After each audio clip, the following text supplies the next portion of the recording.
அடிக்கடி ஃபேஸ் பண்ணக்கூடிய ஒரு ப்ராப்ளம் என்னன்னு பார்த்தீங்கன்னா, இட்லி தோசைக்கு மாவு தீந்துருச்சு அப்படின்னா என்ன டிஃபன் பண்ணுறதுனே தெரியாது. அந்த மாதிரி சமயங்களில் நம்ம ரவையை பயன்படுத்தி ஒரு சூப்பரான டிஃபன் பண்ணலாம். அது எப்படி பண்ணுறதுன்னு பார்க்கலாம். ஒரு பவுலில் 1.5 கப் அளவு வெள்ளை ரவை எடுத்திருக்கேன். அதில் 1 கப்பு தயிர், கொஞ்சம் உப்பு சேர்த்து நல்லா கலந்து விட்டுறலாம். தேவையான அளவு தண்ணி விட்டு இந்த மாதிரி இட்லி மாவு பதத்துக்கு நம்ம கரைச்சிக்கலாம். இதை மூடி வச்சு அப்படியே ஒரு 1/4 மணி நேரம் விட்டுறலாம். இது ஊறட்டும். இப்போ ரவை நல்லா ஊறிடுச்சு. இதில் பொடியா நறுக்கின வெங்காயம், பச்சை மிளகாய், துருவன இஞ்சி, துருவன கேரட் இதெல்லாம் சேர்த்து நல்லா மிக்ஸ் பண்ணிக்கலாம். தேவைப்பட்டா கொஞ்சம் தண்ணி விட்டு நல்லா கலந்துக்கலாம். கடைசியா பணியாரம் ஊத்துறதுக்கு முன்னாடி கொஞ்சமா சோடா உப்பு சேர்த்துக்கலாம். இது ஆப்ஷனல் தான், வேண்டானா விட்டுறலாம். இன்னைக்கு நம்ம பணியாரம் தான் செய்ய போறோம். பணியாரக்கல்ல ஸ்டவ்ல வச்சு மிதமான சூட்ல வச்சுட்டு இந்த மாதிரி ஆயில் கிரீஸ் பண்ணிக்கோங்க. அரை குழி அளவு நம்ம மாவு ஃபில் பண்ணிக்கலாம். இதை மூடி வச்சு மிதமான சூட்ல ஒரு 5 to 7 நிமிஷம் குக் பண்ணலாம். இதை திருப்பி போட்டு மறுபடியும் ஒரு 2-3 நிமிஷம் நம்ம குக் பண்ணி எடுத்துட்டா போதும். அவ்வளவுதான், பணியாரம் ரெடி.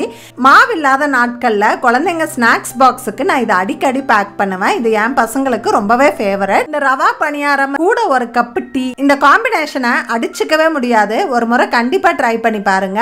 இது போல நிறைய யூஸ்ஃபுல் டிப்ஸ் தெரிஞ்சுக்க நம்ம பேஜை ஃபாலோ பண்ணிக்கோங்க.